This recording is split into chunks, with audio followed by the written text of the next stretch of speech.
And it's a ripple effect from teacher pay to education, sadly. And, you know, let's put this whole vision right here in context. We are not just isolating this to the city of Phoenix, to the state of Arizona. This is also happening in other states. If you'll remember back in February, this whole grassroots movement, Red for Ed, started in West Virginia, and then it spread to Kentucky, and then it spread to Oklahoma. Today, as we are seeing this is also happening in Denver, Colorado. So this is a nationwide movement. It's not just an Arizona problem. Right. So let's stay on the shot, but the next voice you hear will be Governor Ducey, who has joined us in studio. And Governor, as you look at this, what do you feel? What are you seeing? Well, I am here to help the teachers. I just came from the state capitol. I'm meeting with legislators and saying it's time to pass this pay raise. We've proposed a 20% pay increase for our teachers by 2020. We also have additional money for support staff, counselors, crossing guards, other folks that are inside these schools. We've got a growing economy here in the state of Arizona. This is an issue that needs to be addressed. We have confidence that we have the dollars available. So I want to answer the question for these teachers and get these pay raises passed. Are you confident or pessimistic that something can be done to get the kids back in school by Monday? I'm confident that something can be done, but this is a call to leadership and it is a call to action. That's why I've been dealing directly with legislative leadership, Republicans and Democrats. I don't think this is a partisan issue, and saying let's solve this issue, let's answer this for our teachers, for the people inside our schools, and for our citizens. I'm concerned when there is a teacher strike. These kids are out of school, parents are working, they have to bring a child with them or find daycare, and many of these kids eat breakfast and lunch at school as well, so that's top of mind for me. Yeah, and I mentioned the term collateral damage in all of this, and ultimately I think everyone's intentions are good. The teachers' intentions are good, but they deserve more pay. Your intentions are good, but you need the approval of the legislature in a sustainable manner so that the teachers can get the money that you want to get them. Yes, absolutely. The teachers have earned this pay raise. We are getting good results inside of our schools. Our kids are leading the nation in math and reading. So I know people like to talk about funding statistics, and we do need to address those. But in terms of a child being able to have access to an excellent education in the state of Arizona, we have that available. We need to improve it. It's not perfect. We're making real progress, but the teachers have earned this pay raise. I'm calling on the legislature to work together to get this passed. I want to answer this question for the teachers as soon as possible. Okay, what about this whole 1% sales tax increase? That we've talked about that a lot. We've heard from our viewers from 12 News. They said that they would be in support of that. A number of people would. Would you increase the sales tax by 1% to generate, basically you need $1 billion? So when somebody's talking about a tax increase, they're talking about that they need more funds. Now, I think you saw the CBO report and the FAC report that's been validated by Moody's and the Seidman Institute at Arizona State and the Eller School of Management, that the forecast that we're putting out right now that would allow us to give teachers in Arizona a 20% pay increase by 2020, along with $100 million in additional assistance. And to simplify that, that's the support staffs, the counselors, the other people inside the school that need money as well, with flexibility for the superintendents to apply it where necessary, textbooks, school buses, those types of things. We have those dollars available.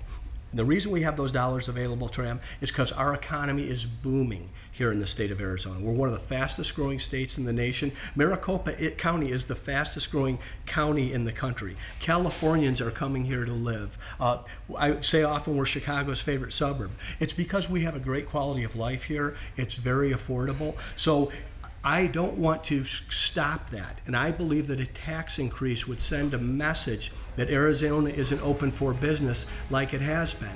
Now, I might be in a different spot if I were not able to apply these funds to our teachers, to the most pressing needs in our state government. But because our economy is growing, I do have those funds available. That's why I'm calling on the legislature in a very responsible and sustainable budget to put these funds forward so the teachers can count on them. But Governor, all due respect, you And in a certain respect, your hands are tied because you need this legislature to approve your plan. And it has been a contrarian legislature when it comes to endorsing education. $1 billion cut.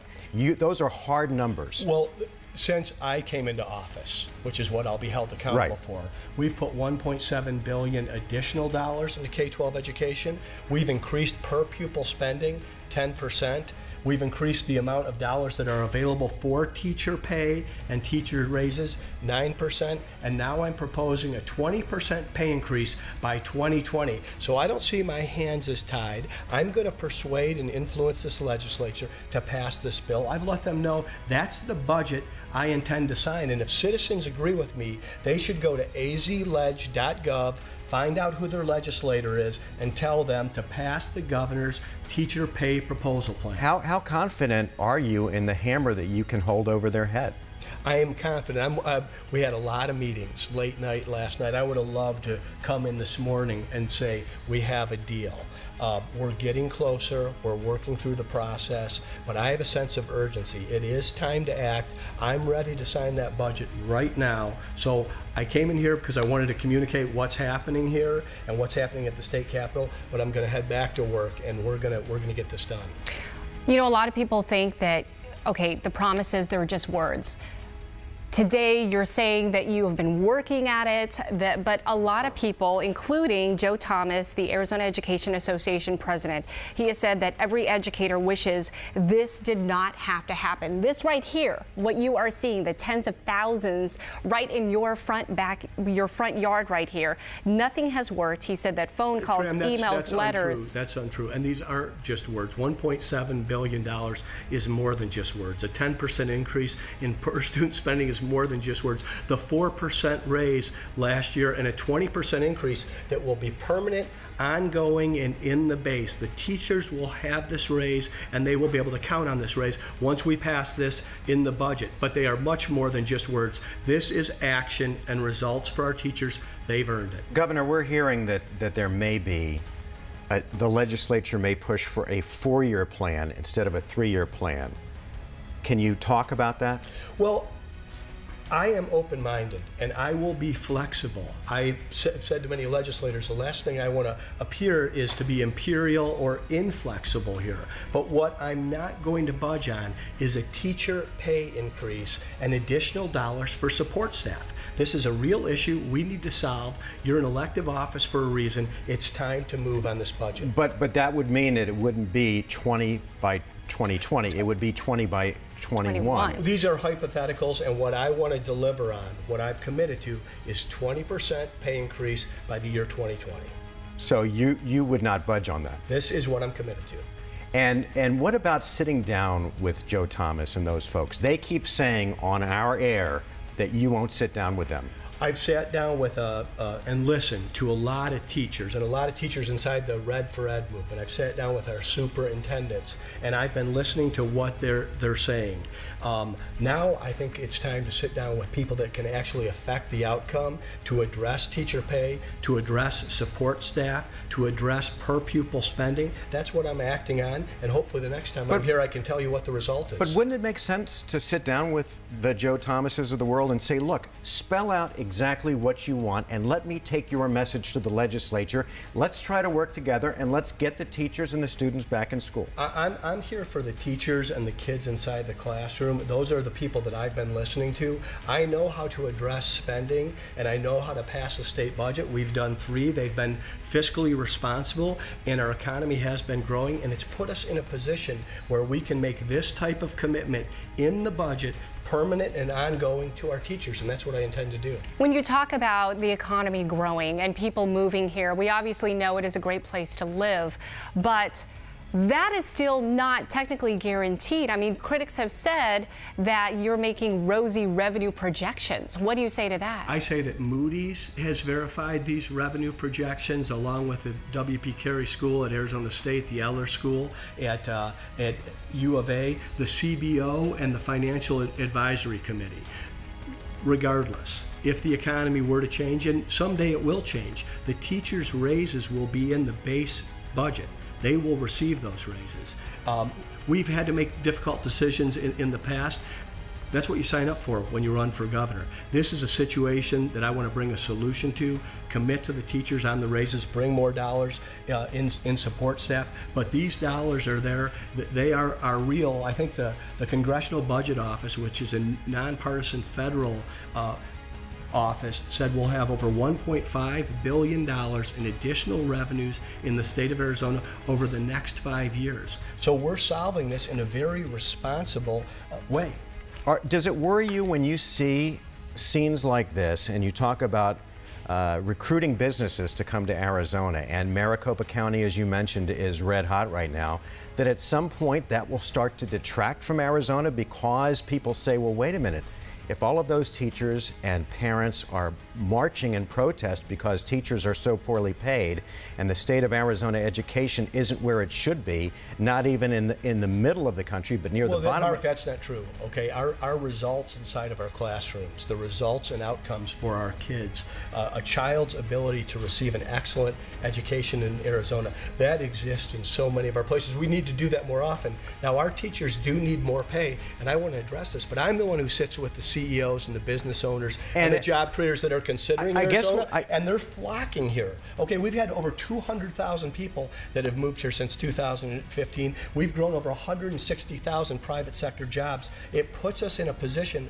where we can address this teacher pay and additional dollars to our schools, which we need, and that's what we're doing. So when you see scenes like this, you don't think that this reflects on a national basis negatively on the state? I think if we don't solve this, I think this is a responsibility to bring a solution to this issue, which is a very real issue, and that's the discussion I'm having with other elected leaders. This is why you ran for office, is to solve this issue, to prevent and avoid it from happening again, and that's what I intend to do. But what happens, bottom line, if this is not passed, the 20 by 2020? Well, that's my commitment, is to get it passed. So I've enjoyed talking to you, but I'm going to go back to the state capitol and get to work. Let me, before you go, and I appreciate your coming down, by the way, I didn't even mention that at the beginning.